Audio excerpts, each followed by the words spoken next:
Hello friends, once again I Ashutosh Shukla welcome you all. So guys, today we will discuss about the drug distribution. जो ये शुरू करते हैं। Drug distribution आपके बायोफार्मास्यूटिक subject के अंतर्गत आता है, जो कि आप 6 सेमेस्टर बी फॉर्म के 6 सेमेस्टर में पढ़ते हैं, और ये बायोफार्मास्यूटिक सब्जेक्ट के यूनिट फर्स्ट का पार्ट है। तो आइए देखते हैं ड्रग डिस्ट्रीब्यूशन क्या होता है।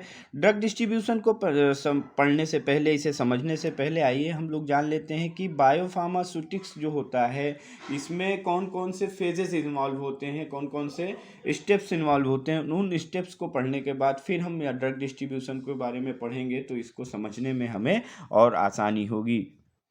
बायोफार्मास्यूटिक्स जो होता है ये मेनली 4 फेजेस से मिलकर बना हुआ होता है। सबसे पहला होता है pharmaceutics phase, then pharmacokinetic phase and pharmacodynamic phase, and last one is therapeutic phases. तो सबसे पहला होता है फार्मास्यूटिक्स फेज। फार्मास्यूटिक्स फेज में क्या होता है आप सबको पता होता है, यहाँ हम डोजेस फॉर्म का फॉर्मुलेशन करते हैं, और कोई भी डोजेस फॉर्म होती है वो मेनली 2 चीज़ों से मिलकर बनी होती है, ड्रग एंड एक्सिपिएंट। ड्रग जो कि आपका एपीआई होता है, एक्टिव फार्मास्यूटिकल इंग्रेडिएंट होता है, जो कि थेरापेटिक या फार्माकोलॉजिकल रिस्पॉन्स के लिए रिस्पॉन्सिबल होता है, एंड एक्सिपिएंट्स जो होता है ये हमारी डोजेस फॉर्म को सपोर्ट करने के लिए यूज़ किए जाते हैं। तो ड्रग और एक्सिपिएंट्स मिलके ये क्या बना लेते हैं, ड्रग इन डोजेस फॉर्म, यानी हमारा डोजेस फॉर्म बन के तैयार हो जाता है। और ये सबसे पहला फेज होता है बायोफार्मास्यूटिक्स का, जिसको हम कहते हैं फार्मास्यूटिक फेज। दूसरा फेज है आपका pharmacokinetic phase. And pharmacokinetic means क्या होता है कि what body does to the drug, हमारी बॉडी किसी ड्रग के लिए कैसा रिस्पॉन्स देती है उसे ही कहते हैं हम, उसकी स्टडी जब करते हैं तो उसे कहते हैं फार्मेकोकाइनेटिक फेज। फार्मेकोकाइनेटिक मेनली 4 फेजेस से मिलकर बना हुआ होता है, ये आप सब जानते हैं। एडीएमई जो कंबाइंड प्रोसेस होती है यही मिलके आपकी बनाती है क्या, फार्मेकोकाइनेटिक फेज। एंड एडीएमई क्या होता है आप सबको पता है, A for absorption and D for distribution, M for metabolism and E for excretion. तो हम इन्हीं के फार्मेकोकाइनेटिक फेज में इन्हीं चारों प्रोसेसेस के बारे में स्टडी करते हैं। तो जब हमारी ड्रग डोजेस फॉर्म बन के तैयार हो जाती है, उसके बाद हम उसका ओरल एडमिनिस्ट्रेशन करते हैं। ओरल एडमिनिस्ट्रेशन करने के बाद जो उसमें फर्स्ट फार्मेकोकाइनेटिक प्रोसेस इन्वॉल्व होती है वो होती है ड्रग एब्जॉर्प्शन। एब्जॉर्प्शन में क्या होता है, एब्जॉर्प्शन मेनली 4 स्टेप्स में कंप्लीट होती है एब्जॉर्प्शन प्रोसेस। सबसे पहला होता है उसमें हमारा जो डोजेस फॉर्म होती है ये डिसइंटीग्रेट होती है। डिसइंटीग्रेट होने के बाद ये डोजेस फॉर्म का डीग्रेनुलेशन होता है, यानी उसके जो एग्रीगेट्स हैं, जो ग्रेन्यूल्स हैं, वो अलग अलग होते हैं। डीग्रेनुलेशन होने के बाद ड्रग हमारी रिलूज यानी बायोलॉजिकल फ्लूइड में ड्रग हमारी डिजॉल्व हो जाती है, और डिजॉल्व होने के बाद फिर उसका एब्जॉर्प्शन होता है, यानी ड्रग हमारी कहाँ पे पहुँच जाती है, सिस्टमिक सर्कुलेशन में। तो यानी मूवमेंट, ड्रग का जो मूवमेंट होता है from the site of administration to the systemic circulation, इसी प्रोसेस को हम क्या कहते हैं, एब्जॉर्प्शन। एब्जॉर्प्शन के बाद ड्रग हमारी पहुंच जाती है ब्लड में। एंड एब्जॉर्प्शन के बाद जो दूसरी प्रोसेस है, जो दूसरी फार्मेकोकाइनेटिक प्रोसेस है, उसे हम कहते हैं डिस्पोजिशन। डिस्पोजिशन एक कंबाइंड प्रोसेस होती है जो उसकी मिलके बनी हुई होती है डिस्ट्रीब्यूशन एंड इलिमिनेशन से। इलिमिनेशन फर्दर कैटेगराइज 2 पार्ट्स में की जाती है, मेटाबॉलिज्म एंड एक्सक्रीशन। तो हम देखते हैं डिस्ट्रीब्यूशन के बारे में। डिस्ट्रीब्यूशन जैसा कि आप देख रहे हैं ये डिस्पोजिशन प्रोसेस के अंतर्गत आती है, और डिस्पोजिशन नाम से ही इंडिकेट कर रहा है, यानी डिस्पोजिशन मीन्स क्या होता है, किसी भी चीज़ के या किसी भी सब्सटेंस के पोजीशन में चेंज होना। तो यहाँ पे कैसे डिस्ट्रीब्यूशन के अंदर हमारी ड्रग के पोजीशनिंग में चेंज होगा वो हम यहाँ पे देखेंगे। अभी हमारी ड्रग एब्जॉर्प्शन प्रोसेस कंप्लीट हो चुकी है ड्रग में, और ड्रग अभी हमारी अवेलेबल है सिस्टमिक सर्कुलेशन यानी ब्लड में।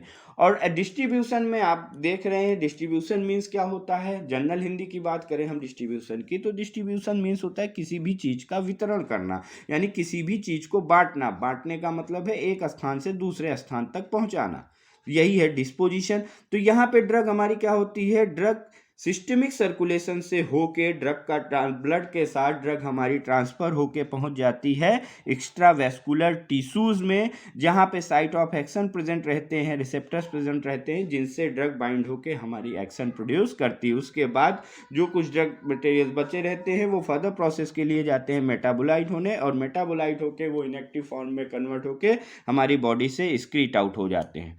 और यहाँ जो इसे डिस्ट्रीब्यूशन आपने देखा, हम यहाँ से डिस्ट्रीब्यूशन की अगर हम डिफिनीशन बनाना चाहें तो डिस्ट्रीब्यूशन मीन्स क्या होता है, movement of drug from one compartment to another compartment, एक कंपार्टमेंट से दूसरे कंपार्टमेंट में ड्रग का जो ट्रांसफर हो रहा है इसी को कहते हैं हम डिस्ट्रीब्यूशन। और यहाँ पे जो आपका पहला कंपार्टमेंट होगा वो हमेशा क्या होगा, सिस्टमिक सर्कुलेशन यानी ब्लड, क्योंकि एब्जॉर्प्शन के बाद ड्रग हमारी ब्लड में पहुंचेगी, देन ब्लड क्या करेगा, ब्लड ड्रग को कैरी करके ये एक्स्ट्रावेस्कुलर टिश्यूज तक पहुंचाने के लिए कैरियर का काम करेगा। और यहाँ पे आप एरो देख रहे हैं, ये एरो जो ये बनी हुई है ये रिवर्सिबल एरो है, यानी कि डिस्ट्रीब्यूशन हमारी जो प्रोसेस होती है ये एक रिवर्सिबल प्रोसेस होती है। यहाँ पे एक्स्ट्रावेस्कुलर टिश्यूज यानी साइट ऑफ एक्शन पे जब हमारी ड्रग पहुँचती है वो रिसेप्टर पे बाइंड होती है, जो ड्रग रिसेप्टर पे बाइंड हो जाती है वो अपना एक्शन प्रोड्यूस करती हैं, एंड जो ड्रग बाइंड नहीं हो पाती वो फिर ब्लड के साथ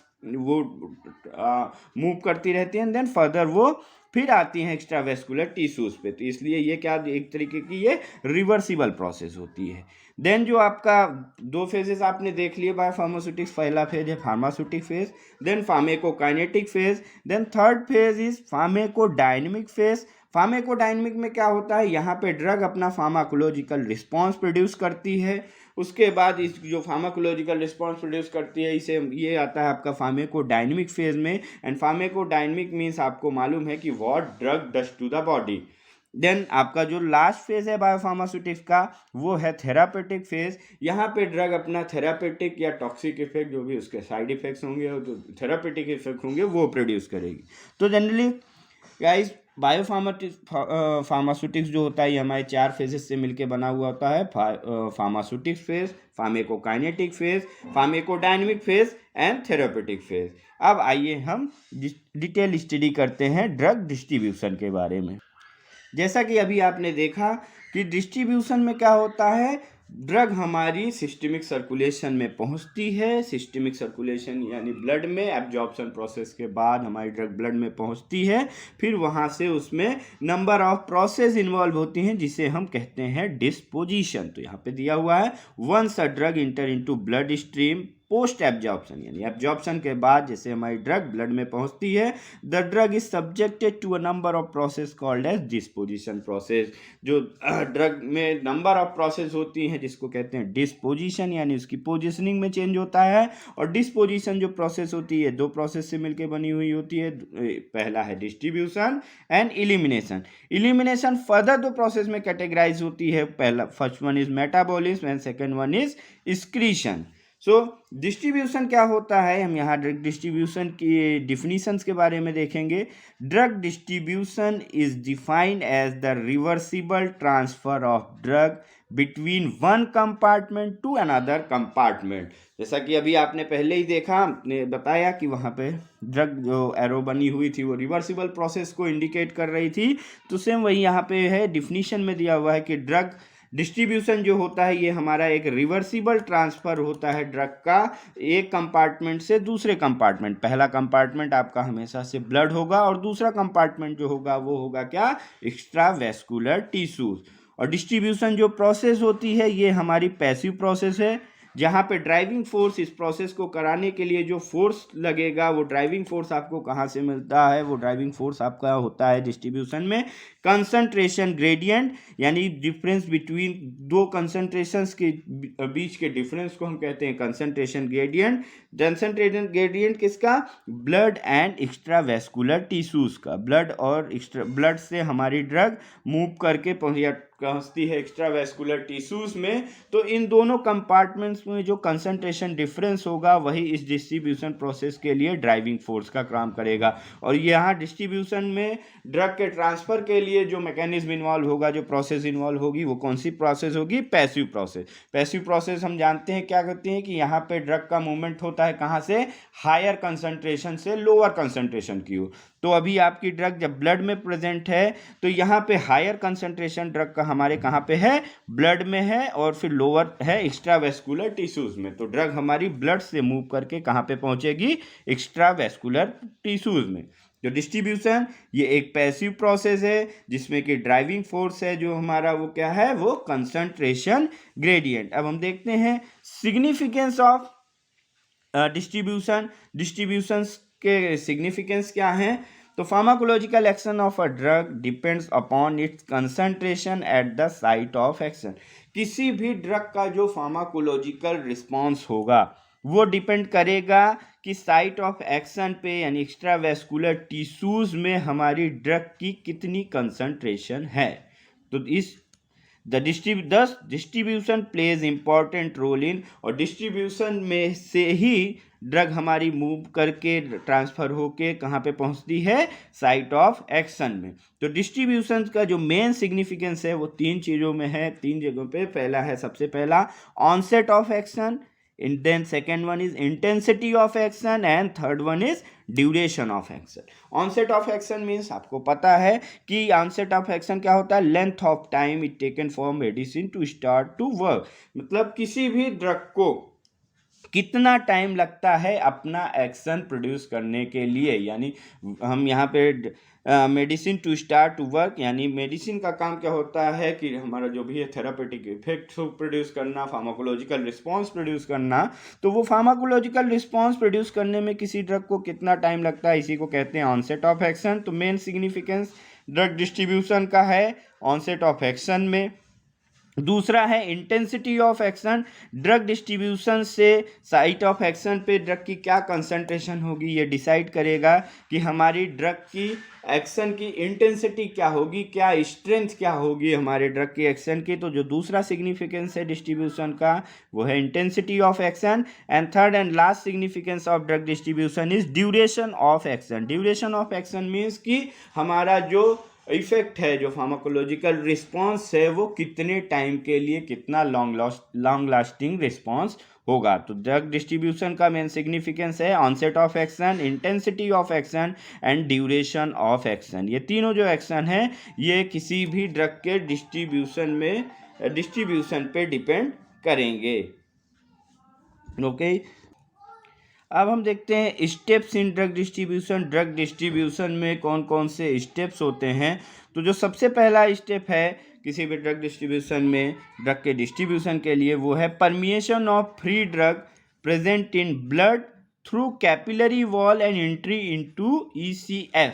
यानी कि ड्रग जो फ्री ड्रग है, हमारी फ्री ड्रग जो ब्लड में प्रेजेंट है, वो कैपिलरी वॉल को परमिएट करके ECF यानी एक्स्ट्रा सेलुलर फ्लूइड में, वो पर्टिकुलर टिश्यू के एक्स्ट्रा सेलुलर फ्लूइड में परमिएट करने का जो प्रोसेस है ये ड्रग डिस्ट्रीब्यूशन का फर्स्ट स्टेप है। देन दूसरा स्टेप है permeation of drug from ECF to ICF through membrane of tissue cell. दूसरा स्टेप है, पहला स्टेप आपका क्या हो गया कि ड्रग हमारी ब्लड से कैपिलरी वॉल को परमिएट करके ECF यानी एक्स्ट्रा सेलुलर फ्लूइड में पहुंचेगी। एंड दूसरा स्टेप है ड्रग डिस्ट्रीब्यूशन का कि हमारी ड्रग ECF से सेल मेम्ब्रेन्स को, टिश्यू सेल मेम्ब्रेन को क्रॉस करके या परमिएट करके कहाँ पे पहुँचेगी? ICF यानी इंट्रा सेलुलर फ्लूइड, जहाँ पे ड्रग हमारी रिसेप्टर से बाइंड करके अपना एक्शन प्रोड्यूस करेगी। तो इन दोनों स्टेप्स में जो ड्रग के लिए रेट लिमिटिंग स्टेप यानी रेट डिटरमाइनिंग स्टेप्स होंगे वो होंगे आपके क्या? सबसे पहला होगा rate limiting step, rate of perfusion to the ECF। हमारी ड्रग किस रेट के साथ कैपिलरी वॉल को परफ्यूज करके या परमिएट करके ECF में पहुंचती है, पहला रेट लिमिटिंग स्टेप होगा। और दूसरा रेट लिमिटिंग होगा membrane permeability of the drug. जो ECF से सेल मेम्ब्रेन को ड्रग हमारी परमिएट करके ECF में पहुंच रही है, वो मेम्ब्रेन की परमिएबिलिटी आपका यहाँ पे ड्रग डिस्ट्रीब्यूशन प्रोसेस में दूसरा रेट लिमिटिंग स्टेप होगा। यहाँ पे हम डायग्राम के थ्रू भी समझ लेते हैं। एब्जॉर्प्शन के बाद ड्रग हमारी फ्री ड्रग जो है हमारी ये ब्लड में प्रेजेंट होती है। ब्लड से ये ड्रग क्या कैपिलरी वॉल को परमिएट करके हमारी ड्रग पहुंचेगी ECF यानी एक्स्ट्रा सेलुलर फ्लूइड में। देन एक्स्ट्रा सेलुलर फ्लूइड से ड्रग हमारी सेल मेम्ब्रेन के टिश्यू सेल मेम्ब्रेन्स को क्रॉस करके पहुंचेगी इंट्रा सेलुलर फ्लूइड या ICF में, जहाँ पे ड्रग अपना एक्शन प्रोड्यूस करेगी। सो गाइज, ये था ड्रग डिस्ट्रीब्यूशन का इंट्रोडक्शन। नेक्स्ट लेक्चर में हम लोग देखेंगे कौन से ऐसे फैक्टर्स हैं जो कि ड्रग डिस्ट्रीब्यूशन को अफेक्ट कर सकते हैं। Thank you very much. किसी भी तरह की क्वेरी, किसी भी तरीके के सवाल हो तो आप कमेंट बॉक्स में ड्रॉप कर सकते हैं। Thank you very much.